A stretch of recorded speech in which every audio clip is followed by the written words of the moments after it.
Hey, what's going on, Black people? What's happening? I hope you guys are having a good day. My name is Dr. Boyce Watkins, and today we're going to talk about Dave Chappelle. Dave Chappelle made his appearance on SNL last night, and I feel like it was a success. And we're going to talk about some of the things he said in the monologue that he gave that probably pissed a lot of people off. So get comfortable, buckle up a seatbelt. We're going to get started on drboycetv.com in 3, 2, 1, and go.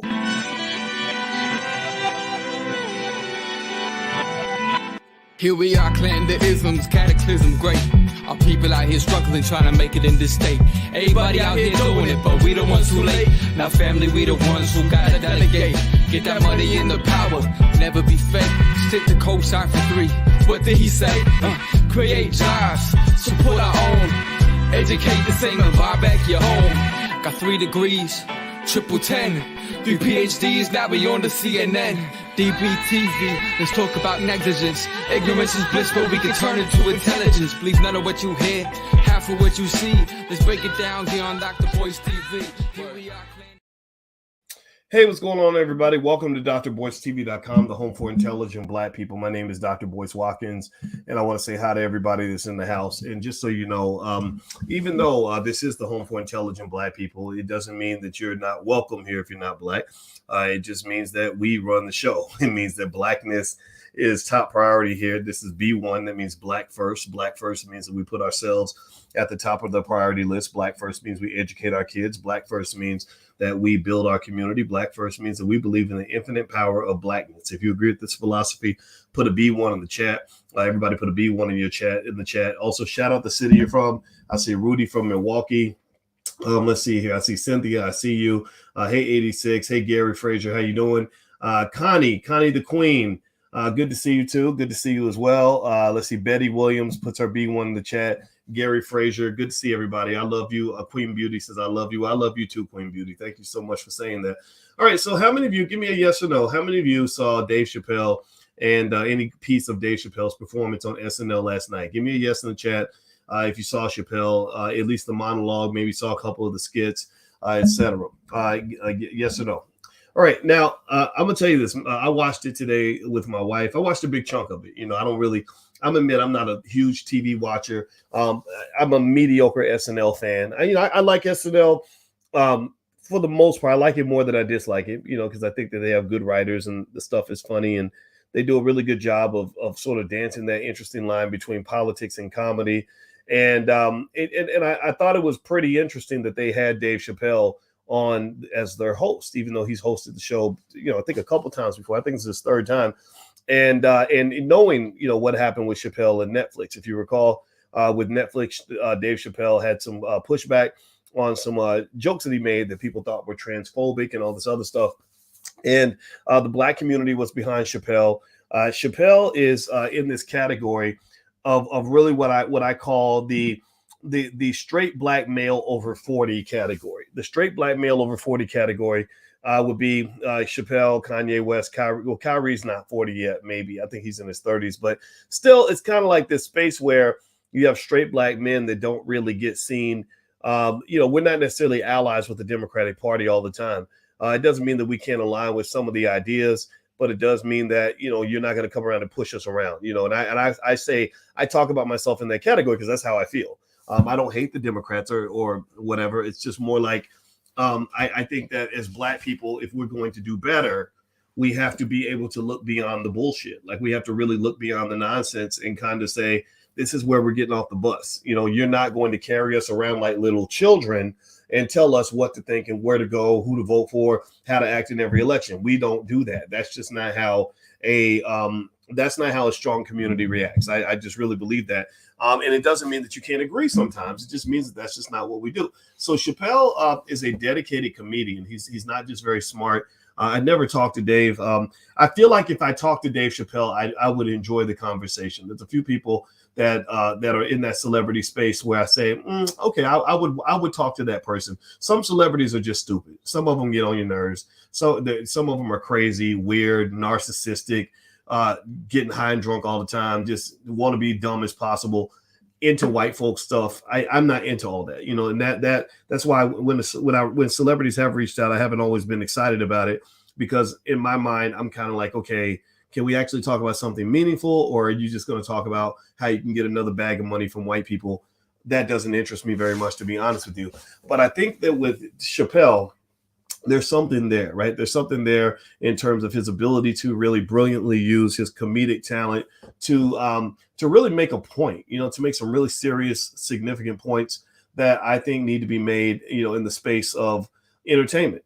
For example, there was one skit that Chappelle did on SNL that I thought was really funny, where he had a white guy go up on stage and uncomfortably recite lines that might normally be given to a black man, right? And I loved it. He sat in the audience. And he told the white guy to go take his place, and the white guy had to dress as a pimp and use pimp lines. And the white guy's like, "I am not comfortable." And I loved it because I got the sense that Chappelle was making the point to say, this is how we feel when y'all put us in all this nonsense. When black folks go to Hollywood, which is pretty much run by that group of people that shall remain nameless.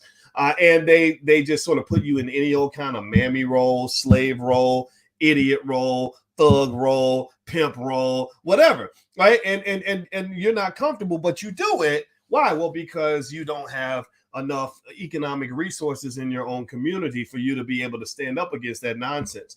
You haven't learned the rules of economic warfare that basically say that if you don't have resources that you can lean on, then you'll end up in a situation where you basically become a slave. I have spent a lot of time in Hollywood, and I see a lot of really talented black slaves who are literally on their knees begging for any opportunity they can possibly get, guys dating women just so they can sleep on the floor, working in restaurants as waiters and waitresses, barely getting by, hoping that at some point a white Jesus type figure, some white man who runs a studio, will come along and give them an opportunity. And what I like about Dave, where I relate to him, is that he steps out and kind of says, that's not for me. Dave understands something really important about money.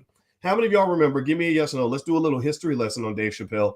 How many of y'all remember back when Dave Chappelle turned down that massive $50 million deal with Comedy Central? Give me a yes or no in the chat if you remember when Dave Chappelle passed up that $50 million from Comedy Central and ran off to Africa and everything else. He kind of did a less dramatic version of what Kanye is kind of doing right now. Kanye is a different guy. I've never talked to Chappelle. I spent many hours on the phone with Kanye.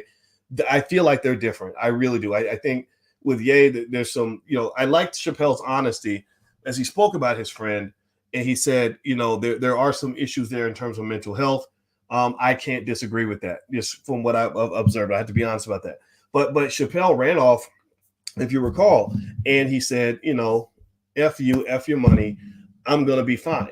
And what I liked about that, because you guys know I'm a finance guy. But I'm a black man who happens to be a finance professor. I'm not a finance professor who happens to be black.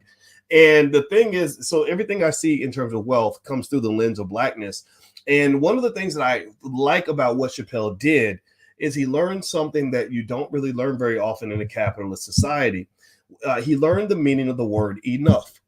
Dave Chappelle basically said, I have enough money. I don't need more money. Kanye West, when he lost his deal with Adidas, they were sending him checks for $40 million every 2 or 3 months. Kanye West basically said, I have enough money. I'm worth $400 million still. I don't need this extra $2 billion that you're offering me. I could do good things with it, but I don't want it. You have Kyrie Irving, who says, look, I've made $250 million or more, plus my investments from the NBA. I don't need more of your money. And I like that. I like the use of the word enough. I get that because I said the same thing. Do you know how many people I have trained that went off to Wall Street and are making $10 million a year? I had students in my classes at Syracuse University who are now on Wall Street making more money than Jesus. But I don't want to work in that environment. I have enough money. Me and my wife go shopping for cars, and we can shop at the Mercedes dealership and buy whatever we want. We don't buy anything a lot of times because we think some of that stuff's a waste of money, but we can do those things. So we have enough. So what I want you to understand, this is what I get from these guys, and I want to share this with you, and I hope you'll kind of get this, is that, there has to be a point where you use the word enough, where you say, look, I've got enough. I got mine. I got my bag. I'm good. I don't need any more. It's like a drug. Money is a drug. You should stop. There's a point where you say, I've had enough. Alcohol, when you had a couple of drinks, I've had enough. Some people don't know the word enough because capitalism is designed to make you economically drunk. Capitalism is designed to make you into an economic slave. Capitalism is designed for Black people to make you not just an economic slave, but to make you a subordinate economic slave, where literally you're not even getting addicted to your own supply. You're not even getting high on your own supply. You're getting high on somebody else's supply. They told you in the songs, Ice Cube, a friend to the platform. Ice Cube's been on here several times. Ice Cube said back in the day in Dope Man, don't get high on your own supply. Well, y'all do it worse. You don't even get high on your own supply. They train you to get high on his supply, on the white man's supply. So your oppressor controls the supply of the economic drug that you are told to become addicted to. And then you wonder why you ain't got no damn freedom in this country. Of course you don't. Of course you don't. Of course you don't. You're playing checkers and not chess. You're not thinking long term. So what I really like about Chappelle, and I don't know Dave, I know people that know him. Willie D is a very good friend of mine. He was in my wedding. Willie knows Dave and all that. And if Dave sees this, I just want to say, I think he did great. I like what he's trying to do.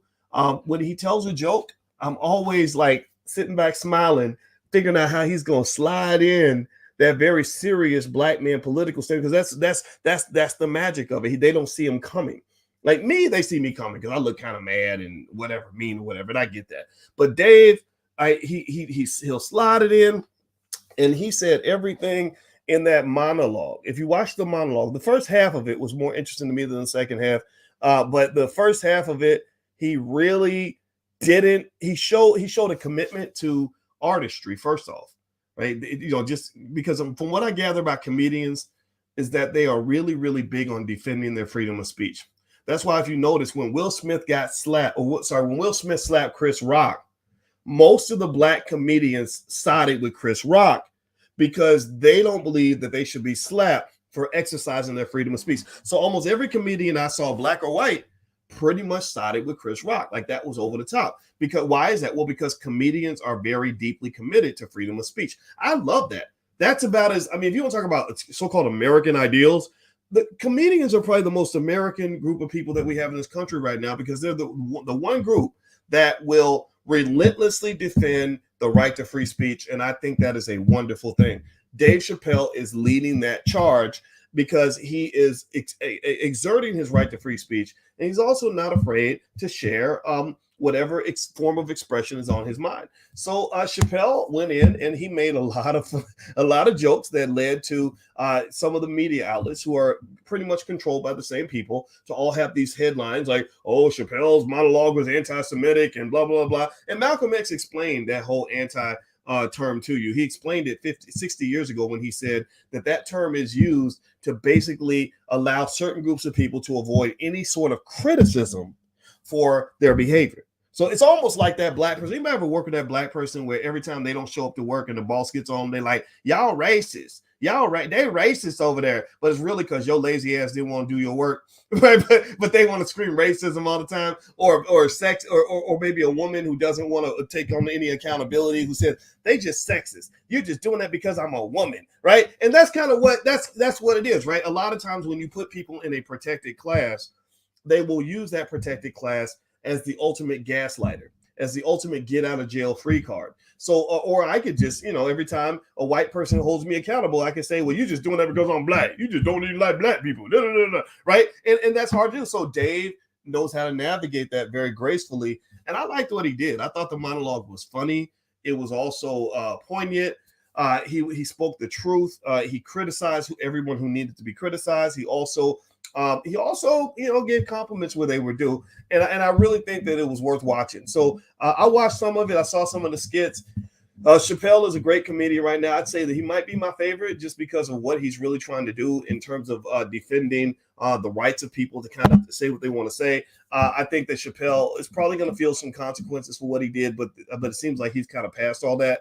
And one of the things that I would expect and hope and believe is that Chappelle is probably so diversified in his investments that he's okay with not getting another Netflix deal, or not okay with not getting another movie deal. This is the thing. This is what you got to understand. There was something I put together for you guys called the Rules of Economic Self-Defense. And actually, I'll try to find the URL if you want to go take a look. But it was a full lecture I did where basically I explained that there are ways and strategies you can use in order to avoid people being able to attack you economically for the things you say or for the things you do with your life. Actually, it's economicsurvivalplan.com. So feel free to take a look at that. I put that together as a lecture in the Black Business School because Black people need economic self-defense. We need to be able, if assuming that you are a person that has some things to say, if you are a person who has your own mind, if you are a person who is out here trying to get through the world without people crushing you or controlling you, well, you've got to learn how to put the chess pieces together long before you get to the battle. There's a book called The Art of War. Has anybody heard of the Art of War by Sun Tzu? And Sun Tzu, in The Art of War, he explains that most battles are won before they begin. That most battles are won before they begin. And what I want you to try to do with me is I want you to not visualize the year 2022. I want to take you on a field trip. I want us to leave the year 2022. Are you ready? Give me a yes in the chat if you're ready to go with me on this field trip. It's a field trip of the mind. A field trip of the mind. So I want us to leave the year 2022, and I want us to go forward about 40 years. I want us to go to the year 2062. 2062. So that means that if you have a 2-year-old child in the year 2062, you may be gone. You may or not, or if you're around, you're going to be old, and your child is 40 years old. Or your 10-year-old in the year 2062 is going to be a 50-year-old Black man in America 50 years from now. And America will be very similar. Maybe there might be a couple flying cars. Maybe we'll get to Mars, maybe not. But pretty much racism isn't going to go away, because if you go back 60 years, the things that Malcolm talked about 60 years ago are the things that we're still talking about today. So America ain't going to change that much. So when you take this field trip to the year 2062, I want you to imagine your child feeling the same frustration you feel. I want you to imagine your child as a grown-ass man dealing with the same BS that we deal with now. Your daughter is dealing with the same nonsense that you're dealing with right now.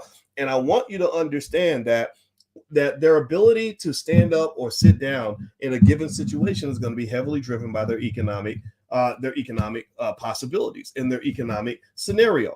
So if your child 40 years from now is living paycheck to paycheck with no financial literacy, with no savings, with no assets, with no real estate, with no ability to start their own business, then pretty much they're going to have to bend, fold, and bow to the powers that be. Pretty much whenever it's time for them to stand up, somebody's going to stand over them, hit them in the head, and tell them to sit back down. They're going to have to do that, right? But you have the ability to execute what Sun Tzu taught, which is that battles are won before they begin.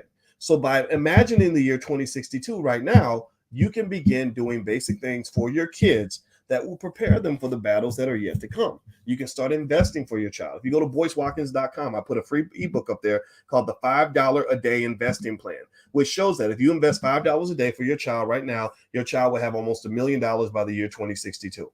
It won't be the same as $1 million now, but it'll still be $1 million will still be a decent amount of money in the year 2062. I promise you. Also, if you give your child financial literacy and the economic intelligence, teach them how to start a business, things like that, then they're going to be able to navigate the world a little bit better, because the world ain't easy, especially, well, really for all Black people, but I'm thinking about it as a Black man.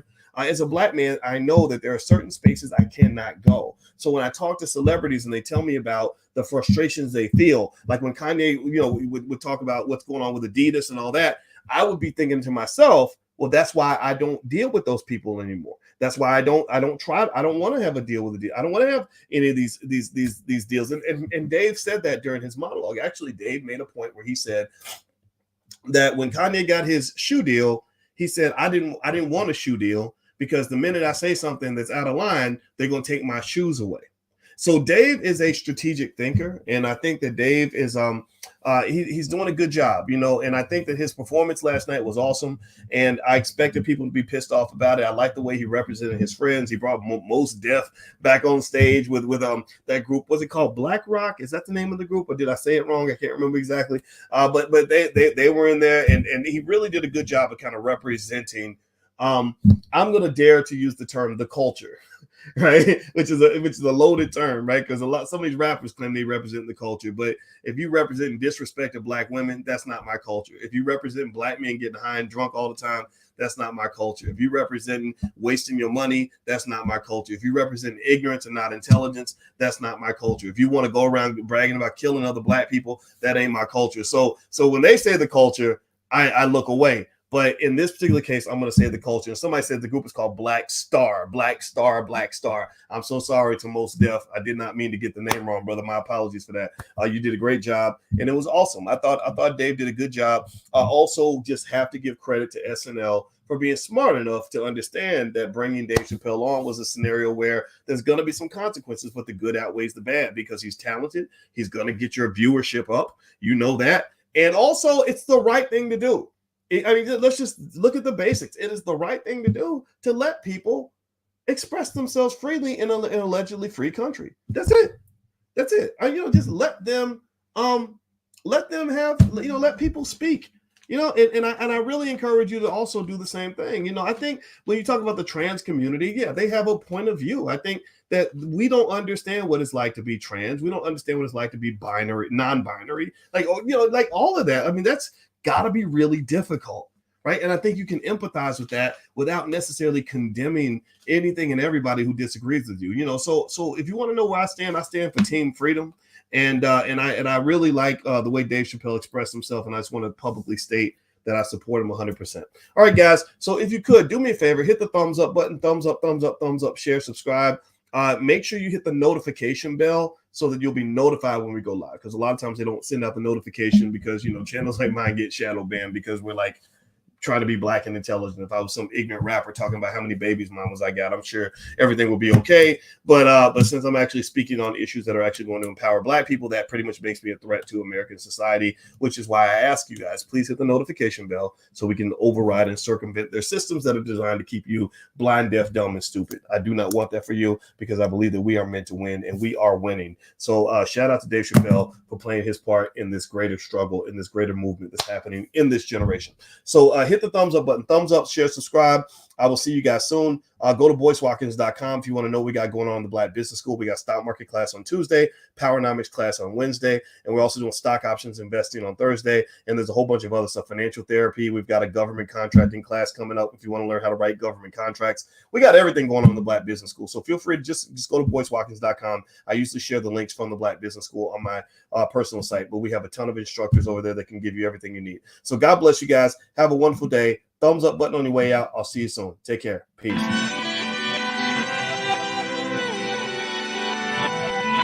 Here we are, clan the isms, cataclysm great.